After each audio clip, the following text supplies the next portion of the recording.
Hi කොහොමද ඔයාලට? අද මං උදේට කාර්යබහුල ඔයාට ඉක්මනට ලේසියෙන්ම පෝෂ්‍යදායී ආහාරයක් හදන විදිහ තමයි මේ වීඩියෝ එකෙන් අරන් ආවේ. ඒ තමයි රුලන් පිට්ටු.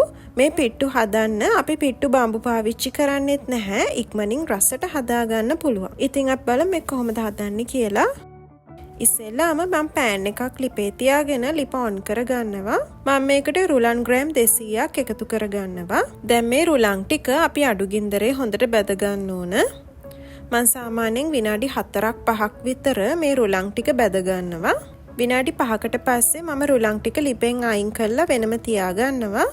ඊළඟට මම මේ වගේ භාජනයක් ලිපේ තියලා ලිප ඔන් කරගෙන මේකට තෙල් මේස හැන්දක් එකතු කරගන්නවා.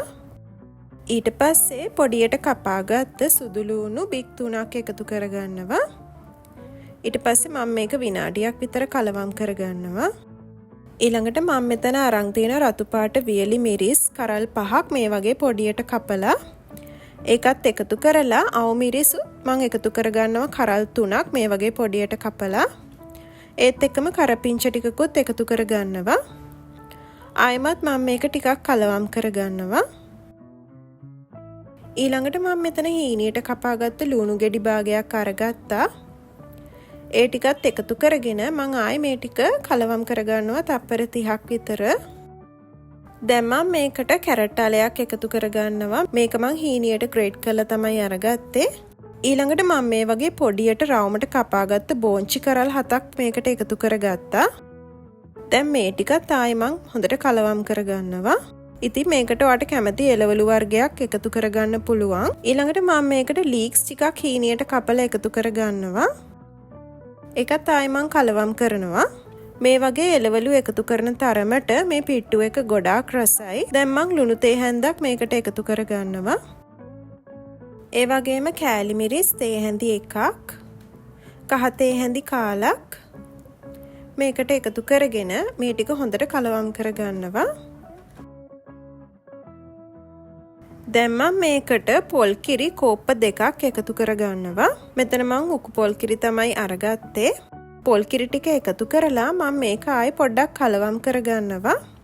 ඊට පස්සේ ටිකක් වෙලා තියෙනකොට මේ පොල් කිරි එක ලාවට උතුරන්න වගේ හදනකොට මම අපි අර බැදගත්ත රුලන් ටික මේකට එකතු කරගන්නවා. රුලන් ටික එකතු කරගෙන ඉවර වෙලා අපි මේක හොඳට කලවම් කරගන්න ඕන. ඉතින් මේකට ඔයාට කැමති එළවලු වර්ගයක් තව කැමති දෙයක් එකතු කරගන්න පුළුවන්. මේකට එළවලු එකතු කරන තරමට මේක ගොඩක් රසයි. ඒ වගේම පෝෂණ ගුණයනුත් ඉහළයි. මේකට අපි පාන් පිටි වගේ දේවල් පාවිච්චි කරන්නේ නැති නිසා මේක ගොඩක් හොඳ පෝෂණීය උදේ ආහාරයක්.